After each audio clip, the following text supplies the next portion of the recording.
Ruang Nilai. Perkenalkan, kami adalah mahasiswi program studi akuntansi Universitas Juanda Bogor. Dalam video kali ini, kami akan membahas salah satu mata kuliah dalam program studi akuntansi, yaitu mata kuliah penganggaran. Penganggaran atau penyusunan anggaran atau budgeting adalah proses penyusunan rencana keuangan organisasi yang dilakukan dengan cara menyusun rencana kerja dalam jangka waktu tertentu, umumnya 1 tahun, dan dinyatakan dalam satuan moneter. Penganggaran merupakan bagian dari prosedur perencanaan organisasi yang secara umum meliputi perencanaan strategi atau strategic planning, penyusunan program, dan penyusunan anggaran. Jadi, dalam penyusunan anggaran harus mengacu pada program, dan dalam penyusunan program harus mengacu pada perencanaan strategi. Penyusunan anggaran merupakan perencanaan jangka pendek, penyusunan program merupakan perencanaan jangka menengah, dan perencanaan strategi adalah perencanaan jangka panjang. Pada tabel di samping merupakan proses perencanaan dan pengendalian laba. Fungsi manajemen sebagai planning, fase-fasenya ialah variabel-variabel relevan eksternal, yang kedua tujuan-tujuan umum perusahaan, yang ketiga sasaran-sasaran khusus perusahaan, yang keempat strategi-strategi perusahaan, yang kelima instruksi-instruksi dari manajemen eksekutif, yang keenam rencana-rencana proyek, yang ketujuh rencana-rencana laba strategis jangka panjang, dan yang terakhir adalah laba statis. Dalam fungsi manajemen sebagai leading, fase-fasenya yaitu pelaksanaan rencana laba dan controlling, yaitu pelaksanaan dan tindak lanjut. Garis besar komponen-komponen dan program perencanaan dan pengendalian laba. Yang pertama ada rencana substantif yang terdiri dari tujuan umum perusahaan, sasaran-sasaran khusus perusahaan, strategi-strategi perusahaan, dan yang keempat instruksi perencanaan manajemen eksekutif, yaitu landasan perencanaan. Kemudian yang kedua rencana keuangan. Rencana keuangan terdiri dari strategi jangka panjang perencanaan laba seperti penjualan, harga pokok dan proyek laba, proyek besar dari penambahan investasi modal, arus kas dan pembiayaan, dan persyaratan personil. Kemudian ada rencana laba taktis jangka pendek atau tahunan, yaitu rencana operasi yang terdiri dari rencana penjualan, rencana produksi atau pembelian persediaan, rencana biaya administrasi, anggaran biaya administrasi, dan anggaran penjatahan, misalnya penelitian dan pengembangan promosi dan periklan. Berikutnya dalam perencanaan dan pengendalian laba ada rencana posisi keuangan, yaitu neraca yang direncanakan yang terdiri dari aset, liabilitas, modal, dan rencana arus kas. Kemudian ada anggaran biaya variabel, data pelengkap, laporan kinerja, termasuk beberapa laporan yang khusus tiap akhir bulan dan bila dibutuhkan. Kemudian tindak lanjut, yaitu tindakan perbaikan dan laporan perencanaan ulang. Yang pertama, identifikasi dan evaluasi variabel eksternal, yaitu proses pengamatan terhadap tren atau gaya dalam mengidentifikasi akan peluang yang dapat tercapai serta ancaman yang harus dihadapi oleh perusahaan dalam setiap lingkungan tersebut. Suatu tahap penting dalam analisis ini meliputi evaluasi dari kekuatan dan kelemahan perusahaan saat ini, yaitu menggunakan SWOT analisis. Secara rutin, perusahaan harus mengevaluasi variabel relevan atau internal dan eksternal yang mempengaruhi perusahaan dalam jangka pendek maupun jangka panjang. Yang kedua, pengembangan tujuan umum perusahaan. Pernyataan tujuan umum harus mengemukakan misi, pandangan, dan karakter etis perusahaan. Tujuannya adalah untuk memberikan identitas, tujuan yang berkesinambungan, dan definisi bagi perusahaan tersebut. Satu penelitian menyatakan pentingnya tujuan-tujuan dari pernyataan tersebut menyangkut hal-hal sebagai berikut. Yang pertama, untuk mendefinisikan tujuan perusahaan, atau untuk menyatakan secara tepat mengapa perusahaan masuk ke dalam usaha tersebut. Yang kedua, untuk menjelaskan karakter filosofi perusahaan, yaitu untuk menyatakan moral dan prinsip etis sebagai petunjuk. Yang ketiga, untuk menciptakan iklim khusus dalam usaha, yaitu untuk mengkomunikasikan tujuan dasar dan etika perusahaan kepada semua personil dalam perusahaan. Yang keempat, untuk meletakkan pedoman bagi manajer sehingga keputusan yang mereka ambil akan mencerminkan hal yang terbaik bagi perusahaan dengan kewajaran dan keadilan bagi yang berkepentingan. Ketiga, pengembangan sasaran khusus bagi perusahaan. Dalam pengembangan sasaran khusus ini memiliki tujuan dalam proses anggaran, yaitu untuk mengarahkan serta memfokuskan tujuan umum yang lebih terperinci. Tujuan dari tahap sasaran pada proses penyusunan anggaran adalah 1. Untuk membawa pernyataan tujuan umum ke dalam fokus yang lebih tajam dan untuk memindahkan bidang informasi umum kepada informasi perencanaan yang lebih spesifik. Yang kedua, memberikan sasaran kuantitatif dan naratif yang jelas dan dapat diukur. Yang ketiga, sasaran yang spesifik memberikan suatu dasar bagi pengukuran kinerja. Yang keempat, pengembangan dan evaluasi strategi perusahaan. Strategi perusahaan adalah tujuan dasar, cara dan taktik yang akan digunakan untuk mencapai tujuan dan sasaran yang direncanakan. Strategi yang spesifik dapat digunakan untuk jangka pendek atau jangka panjang. Beberapa contoh aktual dari strategi dasar adalah 1. Tingkatkan penetrasi pasar jangka panjang dengan menggunakan teknologi untuk mengembangkan produk baru dan memperbaiki produk yang sudah ada. Kedua, penekanan pada kualitas dan harga produk untuk menempati urutan teratas dalam pasar. 3. Perluasan pemasaran ke seluruh negara bagian Amerika Serikat. Perusahaan tidak akan memasuki pasar asing di waktu mendatang. Yang keempat, pasarkan dengan harga rendah untuk meningkatkan volume atau unit. Yang kelima, penggunaan program periklanan institusional dan lokal untuk membangun pangsa pasar. Yang keenam, perbaikan moral dan produktivitas karyawan dengan program manajemen perilaku. Yang kelima, instruksi perencanaan manajemen eksekutif. Tahap ini meliputi komunikasi dari rencana substantif pada manajemen tingkat menengah dan bawah. Tahap ini juga disebut laporan dasar perencanaan atau laporan pedoman perencanaan.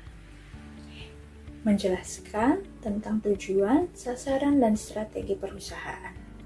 Instruksi dapat dijadikan pedoman dalam melaksanakan rencana perusahaan. Pengembangan dan persetujuan rencana laba yang strategis dan taktis.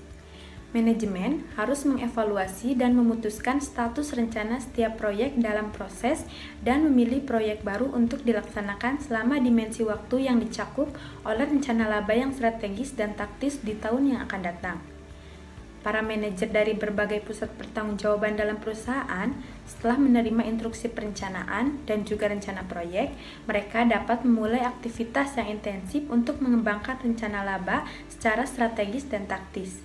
Rencana laba jangka pendek dan jangka panjang biasanya dikembangkan secara bersamaan. Pengembangan rencana jangka pendek untuk jenis perusahaan non-manufaktur. Dalam rencana keuangannya terdiri dari tujuan, sasaran, dan juga strategi. Rencana keuangan ini terdiri dari anggaran penjualan. Anggaran penjualan ini dibagi menjadi dua hal menurut pusat tanggung jawab dan juga menurut produk. Yang pertama ada harga pokok penjualan dan yang kedua ada anggaran biaya. Harga pokok penjualan terdiri dari anggaran persediaan menurut produk dan juga anggaran pembelian menurut produk.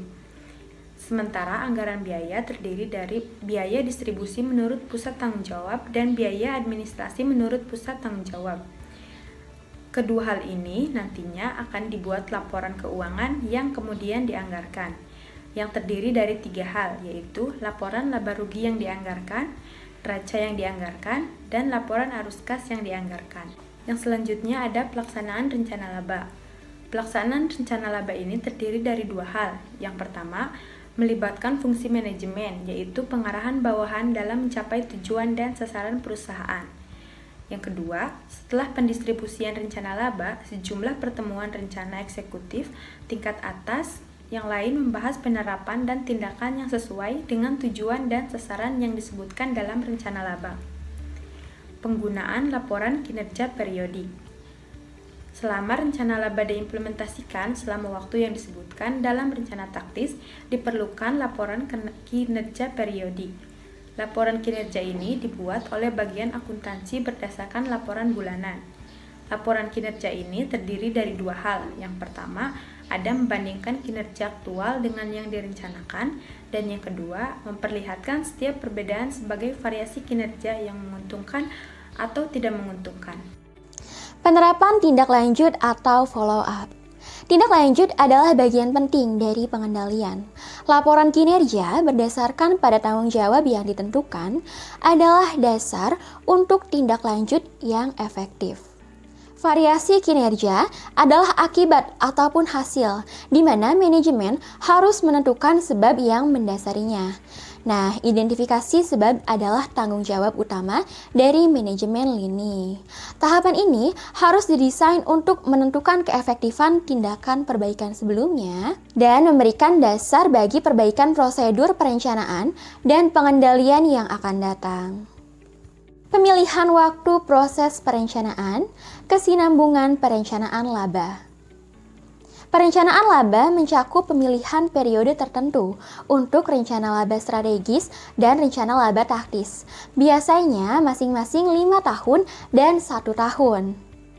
Perencanaan laba berkesinambungan merupakan pendekatan yang memerlukan perencanaan dan adanya perencanaan kembali karena dinamika lingkungan atau teknologi. Penggunaan pendekatan berkesinambungan secara eksplisit menentukan waktu dan frekuensi proses perencanaan kembali. Berkenaan dengan rencana laba jangka panjang strategis, beberapa perusahaan tidak mengikuti pola perbaikan tahunan, tetapi lebih mengikuti kebijakan perbaiki bila keadaan telah berubah. Tanggung jawab lini dan staf yang berhubungan dengan perencanaan dan pengendalian laba atau PPL. Pemilik tanggung jawab tertinggi dalam PPL ialah kepala eksekutif, tetapi lini dan stafnya pun tetap memiliki tanggung jawabnya masing-masing. Tanggung jawab utama setiap eksekutif yaitu memberikan keputusan operasional ke dalam rencana, mengimplementasikan, dan mengendalikannya. Tanggung jawab staf dalam program PPL meliputi yang pertama, mendesain dan memperbaiki sistem. Kedua, mengawasi dan mengkoordinasi pengoperasian sistem. Ketiga, memberikan bantuan teknis, analisis, dan saran kepada manajer lini. Dan yang keempat ialah mengembangkan dan mendistribusikan laporan kinerja. Adapun pejabat kepala keuangan itu dibebani seluruh tanggung jawab staf untuk program PPL. Melihat pentingnya program PPL yang efektif, maka posisi staf individu harus bertanggung jawab atas program di seluruh perusahaan. Disarankan bahwa individu yang bertanggung jawab untuk fungsi PPL langsung melapor kepada pejabat kepala keuangan ataupun langsung kepada eksekutif tingkat atas. Adapun tugas staf khusus Direktur Anggaran dalam program PPL meliputi yang pertama, menyarankan kepada eksekutif kepala, komite manajemen tingkat atas, dan lainnya tentang seluruh aspek program PPL. Yang kedua, merekomendasikan prosedur dan persyaratan teknis PPL untuk setiap komponen program. 3. Menerima tanggung jawab untuk mengelola program dan jadwal yang diperlukan untuk membuatnya operatif. Keempat, menyediakan pengawasan teknis program PPL. Yang kelima, mendesain dan merekomendasikan bentuk, jadwal, dan laporan yang relevan dengan program PPL. Yang keenam ialah mengawasi persiapan dan perbaikan panduan PPL dan juga bahan lain yang berhubungan untuk persetujuan kepala eksekutif. 7. Memberikan analisis biaya, analisis pendapatan, dan analisis lainnya untuk masa depan maupun masa lalu atas permintaan manajer yang tepat. 8. Menerjemahkan keputusan kebijakan pendahuluan tertentu ke dalam dampak keuangan yang mungkin terjadi pada operasional masa mendatang. Kesembilan, mempersiapkan laporan kinerja menurut pusat tanggung jawab dan menurut klasifikasi lainnya yang relevan. 10. Membantu menganalisis dan menginterpretasikan varians antara sasaran yang aktual dan yang direncanakan. Dan yang ke-11 ialah membentuk kerja klerikal khusus yang berhubungan dengan program PPL. Ke-12, mengawasi perbaikan rencana laba dan program PPL. 13. Membentuk berbagai statistik atas permintaan yang berhubungan dengan program PPL. 14. Menerima rencana sementara dan mengirimkannya kepada eksklusif yang sesuai untuk ditinjau kembali dan diperbaiki. 15. Mengatur, mengkoordinasi, dan mengadakan sesi pelatihan yang tepat dan pertemuan yang berhubungan dengan program PPL. Yang terakhir, memproduksi ulang dan mendistribusikan sesuai instruksi kepala eksklusif berbagai komponen rencana laba. Selanjutnya, komite khusus dalam proses PPL. Yang pertama, presiden dan wakil presiden direktur. Yang kedua, kepala eksklusif keuangan. Pada dasarnya, komite ini bertanggung jawab untuk menghasilkan rencana substantif dan untuk memastikan semua aspek dalam rencana laba. Tanggung jawab langsung komite tingkat atas ini adalah sebagai berikut. Yang pertama, membuat rencana substantif. Yang kedua, menerima dan meninjau kembali rencana laba dari pusat tanggung jawab dan membuat rekomendasi yang sesuai dengan perbaikan. Yang ketiga, merekomendasi keputusan untuk pos utama yang tergabung dalam rencana laba di mana terdapat konflik atau kurangnya koordinasi dalam subdivisi fungsional perusahaan. Yang keempat, merekomendasikan perubahan untuk memperbaiki proses-proses perencanaan dan pengendalian yang berhubungan dengan program PPL. Yang kelima, menerima dan menganalisis laporan kinerja periodik dari pusat tanggung jawab. Serta yang terakhir, mempertimbangkan berbagai alternatif dan membuat rekomendasi dan keputusan untuk tindakan perbaikan. Pedoman kebijakan PPL. Pedoman PPL dibutuhkan untuk meningkatkan komunikasi, menspesifikasi prosedur, dan memberikan stabilitas dalam pengoperasian sistem. Pedoman PPL harus terdiri atas 1. Pernyataan tujuan program PPL. 2. Prosedur yang dijalankan dalam membuat rencana laba, terdiri dari instruksi dan bentuk yang digunakan, prosedur untuk membuat keputusan perencanaan yang beranggotakan eksklusif pelaksana, eksklusif staf, dan komite anggaran manajemen tingkat atas. Yang ketiga, kalender perencanaan dan pengendalian laba yang menspesifikasi tanggal penyelesaian untuk setiap bagian rencana laba dan untuk penyerahan laba. Yang keempat, pendistribusian instruksi untuk jadwal rencana laba. Yang kelima, instruksi untuk prosedur mengenai laporan kinerja. Terdiri atas tanggung jawab dan prosedur pembuatan laporan terdiri dari hasil aktual, data yang dianggarkan dan variasinya, analisis varian, serta bentuk, isi, dan prosedur untuk laporan kinerja. Pendistribusian instruksi untuk laporan kinerja. Yang keenam, prosedur untuk mengambil tindakan perbaikan atas varian yang terdiri dari A. Yang menguntungkan, B. Yang tidak menguntungkan. Yang terakhir, prosedur tindak lanjut dan perencanaan kembali. Terima kasih.